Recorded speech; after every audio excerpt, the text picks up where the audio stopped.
I was standing in the hallway when I heard the envelope slide across the table. Not slapped, not pushed, just placed there, carefully, like something fragile. His mother didn't look at me when she did it. She kept her eyes on the wood grain, tracing it with one finger as if she needed something steady to hold on to. No one said my name. That was the worst part. Inside the envelope, I already knew what I'd find. The thickness gave it away. Cash always has weight. Not just in the hand, in the chest. I remember the sound of it when I lifted it, the soft compression, like breathing against paper. "This is to make things easier," his father said. His voice was calm, practiced. The kind of calm that comes from already believing the matter is closed. I wanted to say something, anything, but my throat locked. Because what they were really asking wasn't complicated. They weren't asking me to lie. They weren't asking me to disappear. They were asking me to be quiet. Behind me, I could hear him in the other room. The faint scrape of a chair leg. A cough. He didn't come out. He didn't stop them. I stood there with that envelope in my hands, realizing that whatever I did next would follow me for the rest of my life. Because if I took it, something in me would close forever. And if I didn't, I already knew. I would lose far more than money. Before any of that, before envelopes and silence and rooms I stopped being invited into, my life was small in a way that felt earned. Not impressive, not dramatic, just steady. I worked full days, came home tired, cooked simple meals, folded laundry while listening to the radio. I liked knowing where my things were. I liked routine. It made the world feel negotiable. I met him in a season when I wasn't looking for rescue or reinvention. I had already done the hard work of becoming myself after a marriage that ended quietly and without scandal. No cheating, no screaming. Just two people who realized, too late, that affection isn't the same as alignment. When it ended, we shook hands emotionally and walked away with our boxes. So when he entered my life, it wasn't fireworks. It was recognition. He spoke slowly, thought before answering. He remembered details without making a show of it. The first time I noticed him was at a friend's gathering, standing near the window, listening more than talking. When our eyes met, he didn't smile immediately. He nodded, like he was acknowledging something already in motion. We started with coffee, then walks, then dinners that stretched long enough to make the waiter uncomfortable. He asked real questions about my childhood, about what I regretted, about what I feared becoming. And when I answered, he didn't interrupt. He absorbed. The first time I went to his place, I noticed how clean it was. Not staged clean, lived-in clean. Shoes lined up by habit, not performance. His books organized by size, not color. There were framed photos on the shelf. His parents, his siblings, holidays, smiling faces that repeated themselves across years. "They're close," he said, noticing where my eyes lingered. Sometimes, too close. I didn't hear the warning in it then. His family had money, but not in the way that announces itself. No loud displays, no names dropped, just space, time, options. They spoke the language of people who had never been cornered by a bill. When problems appeared, they were addressed quietly, efficiently, and preferably out of public view. The first dinner I had with them, I wore a dress I could afford without checking my account afterward. His mother complimented it. His father asked about my work, nodding politely, not deeply interested. His siblings were pleasant, but distant, as if measuring something they hadn't yet named. I told myself that was normal. Families have ecosystems. Outsiders take time. As the months passed, He stayed with me more often. My place was smaller, cozier. We slept better there, he said. Less noise, less pressure. On Sundays, we grocery shopped together. He pushed the cart. I chose fruit. It felt almost domestic, but not assumed. Like something we were approaching carefully, aware it could break if rushed. He talked about the future in a way that never promised, but never excluded. If, he would say. Down the line. He never used forever, but he also never said temporary.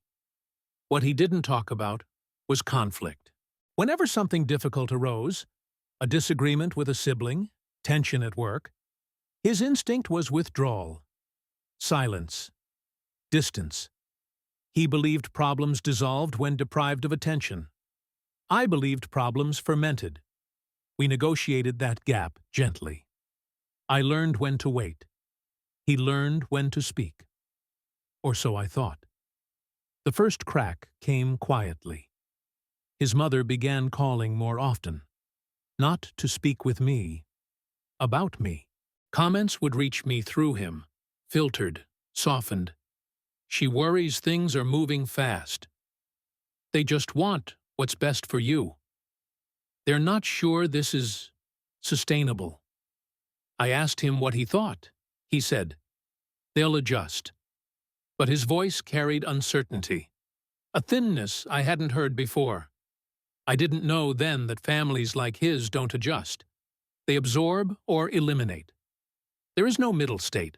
When his father invited us to dinner alone, no siblings, no noise, I sensed something shifting. The conversation stayed polite. Weather, travel, health. Then his father leaned back, folded his hands, and said, we should talk about expectations. I listened, carefully. Too carefully. They spoke about legacy, stability, reputation, about how choices ripple beyond the individual, about how love, while meaningful, must exist within structure. I felt myself becoming an abstract concept in their sentences, a variable, a risk factor. On the drive home, he was silent. I asked if he wanted to talk. He said, not tonight. That night stretched into others. He stayed away more, said work was heavy, family obligations. I didn't push. I told myself this was the cost of being patient, of being mature. What I didn't know was that conversations were happening without me, decisions forming in rooms I would never enter, words like containment and resolution being used to describe my existence. By the time I stood in that hallway, envelope waiting on the table, my life had already been reframed by people who believed money could close any open ending. And the most painful truth of all wasn't that they thought I could be bought. It was that they believed silence was the reasonable choice.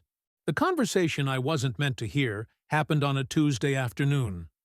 I know because I had taken the day off work for a dentist appointment that ended early, and I decided to surprise him with groceries. Something ordinary, something safe. His car was in the driveway when I arrived at his place, which surprised me. He hadn't mentioned being home. I let myself in quietly, already planning to tease him about skipping work.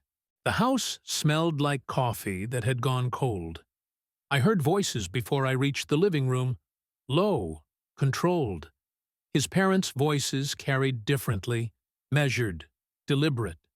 People used to rooms going quiet when they speak. I stopped in the hallway. Not because I was sneaking, because something in my body recognized danger before my mind did. She's not unreasonable, his mother was saying, but she doesn't understand the position she's in. There was a pause. Then his father. Understanding isn't required. Agreement is. I stood there, groceries digging into my fingers, plastic stretching, cutting circulation. I should have announced myself. I know that now, but I didn't. I stayed still, holding my breath like a child listening from the stairs. She's been married before, his mother continued. She's independent. She'll land on her feet. Silence. Then him. His voice sounded tired, smaller than I'd ever heard it. She loves me. That's not the issue, his father replied immediately. No hesitation. Love doesn't entitle someone to permanence. I felt something detach inside me. Not break. Detach. Like a tendon going slack. They talked about timing, about optics, about how prolonged uncertainty creates noise. They talked about me as if I were already gone. A complication to be resolved cleanly, with minimal residue. She doesn't need details, his mother said. Details invite emotion. Emotion invites conflict. And conflict invites witnesses, his father added. I understood then. This wasn't about ending a relationship. This was about controlling a narrative before it formed. I stepped back quietly and left the groceries on the kitchen counter. I walked out without being seen. Or maybe I was seen, and no one stopped me. I don't know which is worse. When he called later that night, I didn't mention what I'd heard. I didn't confront him. I listened. He spoke about stress, about pressure, about needing time. Time, I knew now, was their weapon. Stretch it long enough, and I would either accept less or disappear entirely. 2 days later, his mother called me directly for the first time. She asked if we could talk. Just the two of us. Her tone was warm, reasonable, almost kind. We met at their house, not a cafe, not neutral ground, their territory. She led me to the dining room, the same table where family photos lined the walls like proof of continuity. His father was already there, seated. He stood when I entered. Polite, formal, final. They didn't ask how I was. They talked about concern, about how deeply they cared for their son, about how relationships sometimes become misaligned despite good intentions. I nodded. I said very little. I was watching their hands, the way his mother kept smoothing the edge of a folded envelope beside her plate. Not opening it, just touching it, reassuring herself it was there. We don't want this to become painful, she said finally. For anyone? That was when she slid the envelope across the table. Not toward me, toward the space between us. As if it were neutral. As if money could occupy a moral middle ground. This is to help you transition, she said. Quietly. With dignity. I didn't open it. I didn't need to. This isn't about compensation, his father added. It's about closure. They waited, calm, certain, and in that moment, I understood the true shape of the decision in front of me. They weren't paying for my silence because I had done something wrong. They were paying because I existed in a way they could not control, and they wanted that existence erased, gently, efficiently, without witnesses. I heard myself say, he knows about this. It wasn't a question. His mother hesitated for half a second. Just enough. He understands, she said. I didn't answer them right away. I asked for time. Not because I needed it to decide, but because I needed it to breathe without their eyes on me. His mother nodded, as if she'd expected that. His father checked his watch, then stopped himself, like even that small gesture might seem rude. Of course, she said. Take what you need. What she meant was, don't take too long.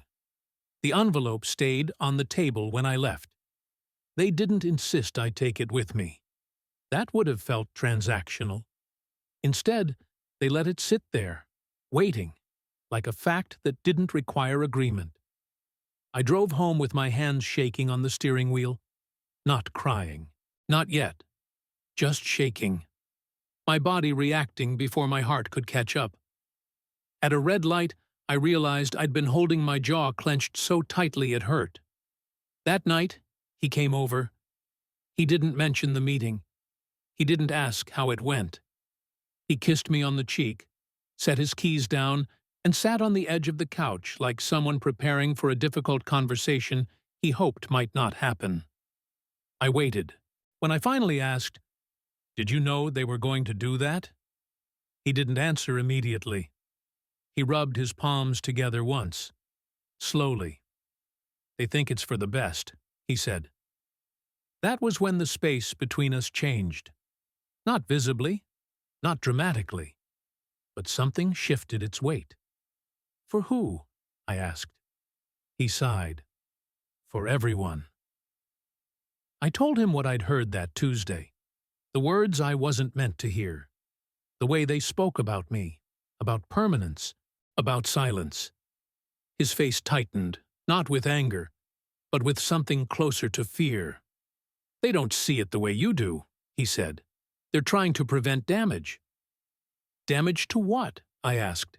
"Your reputation? Their comfort?" He didn't deny it. Instead, he said, "They're offering a way out that doesn't ruin anyone."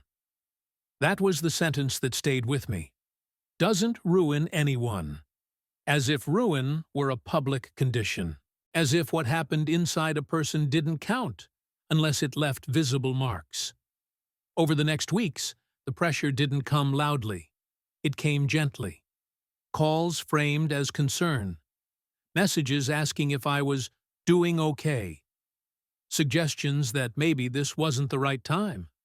That maybe I deserved someone who could give me more certainty. The envelope reappeared. This time at my door, delivered by courier. No note, just my name, written carefully. I didn't open it. I put it in a drawer. But knowing it was there changed how I moved through my days. Every choice felt watched. Every silence felt interpreted. At work, I caught myself staring at my screen, rereading the same sentence without absorbing it.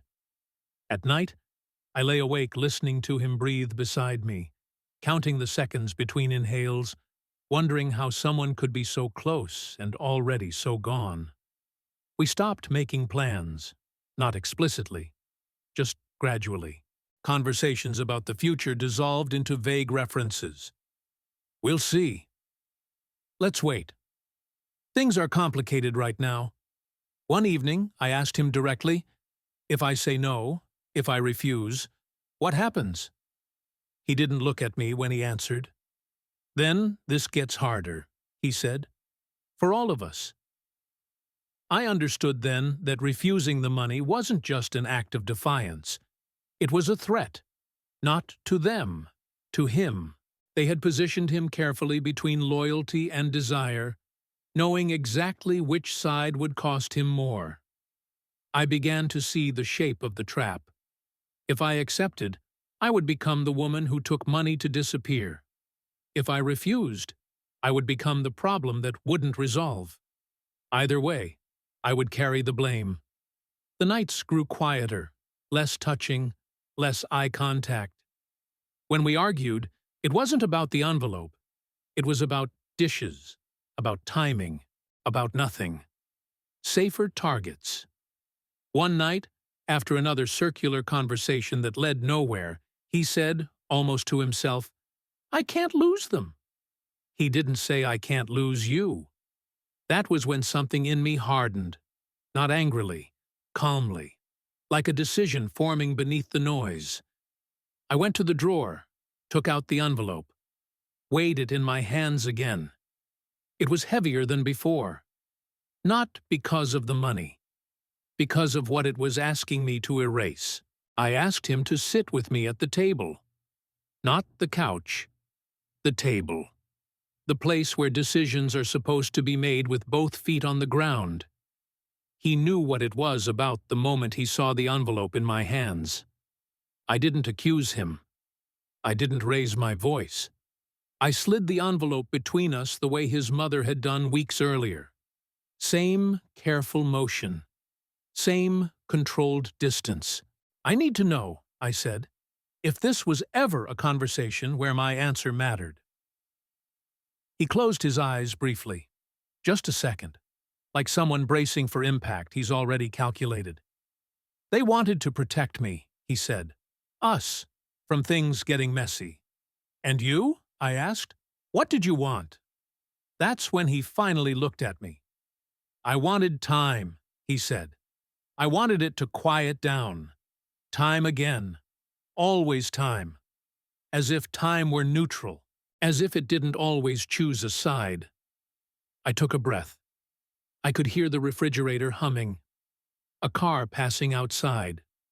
Ordinary sounds. The kind that make moments feel permanent because the world refuses to pause for them. I'm not asking you to choose me, I said. I'm asking you to choose truth. He didn't respond. I reached into the envelope and pulled out the stack of bills. I didn't count them. I didn't need to. I placed them neatly on the table, aligning the edges the way his mother liked things aligned. Then I slid them back toward him. I'm not taking this, I said. But I'm also not pretending this didn't happen. His jaw tightened. They'll see this as an attack, he said. No, I replied. They'll see it as noise. He flinched, just slightly, because he knew I was right. I stood up and picked up my coat. My hands were steady. That surprised me. The shaking had stopped.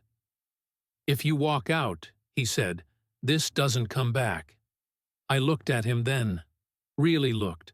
The man I had loved, the man who had listened so carefully in the beginning, who had once made space for my words.